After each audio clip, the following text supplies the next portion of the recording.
Not just a pretty face, the Gyrofocus Fireplace can turn on the heat like no other.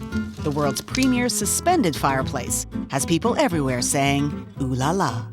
I think the Gyrofocus is completely revolutionary. So you're not even sure, is it a fireplace? Is it an art object? Well, it is both. I think it is both with a perfect balance. The most surprising feature of the Gyrofocus is the spinning mechanism that rotates it a full 360 degrees, letting you enjoy the fire no matter where you're sitting. It's perfect for many reasons because instead of you're trying to crowd around a fireplace that's fixed in the wall, you bring the fire to you. It set the stage for other models to come. More than 60 Focus fireplaces now exist today. But the Gyrofocus is still the main event, found in prestigious museums around the world. It was designed in 1968 by Renaissance man Dominique Imbert. The furniture maker and sculptor moved to rural France to follow his dream of becoming a full-time artist.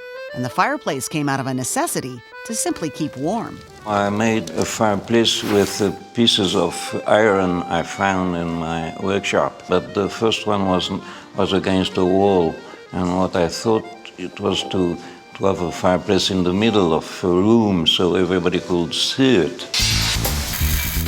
That turned out to be a pivotal decision. The design caught on, first with local artists and architects, then internationally. At their manufacturing plant in Cavaillon, more than 300 fireplaces are assembled every month. The metalwork is done nearby in a sophisticated process of spinning the steel. The distinctive Gyrofocus body takes shape. Then it arrives at the plant to be assembled by skilled metal workers. First, the rotating mechanism is welded to the top of the body, creating the unique design feature that turns the fireplace 360 degrees. The junction between the hearth and the flue has a stainless steel ball bearing system, which allows it to turn effortlessly, just with one finger, very elegantly, silently. Next, the body is welded together in a process called tack welding. A 2-millimeter gap is left between the upper and lower parts, which is later filled with a solid weld all the way around. To weld correctly the two parts, it's necessary to have a gap. Otherwise, it could be just glued and not welded, and that could be a problem after all. Then the body is ready for grinding and polishing to smooth out all the welds and give the Gyrofocus its classic clean lines. The customer, they want the Gyrofocus they see on the magazines, they see on the catalog, and for them it has to be perfect. Here, the spinning mechanism is taken for a test drive. Then, with a close eye and a clean hand, the inspector gives the body a final thumbs up before it heads to the next stage.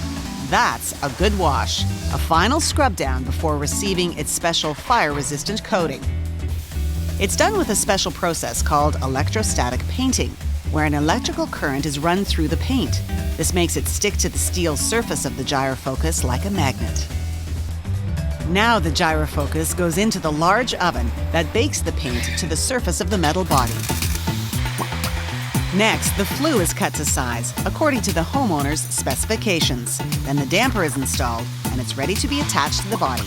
Between these two parts we are fitting a ball bearing system, and then we put a nut and that's it, and it can turn all around, and it's a very simple system.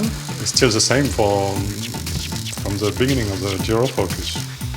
Next, the plate which will attach to the homeowner's ceiling is tailor-made. The installation has to be done professionally. The Gyrofocus then heads to shipping, destined to more than 35 countries around the world. What started as one man's basic need to keep warm has today become the focus of a room and the people in it. Fire is life for me. In a family, it's much more a central point than a TV, for example. I'm not against the TV, but a fire make the moment where I felt the more close to my parents and brothers and sisters.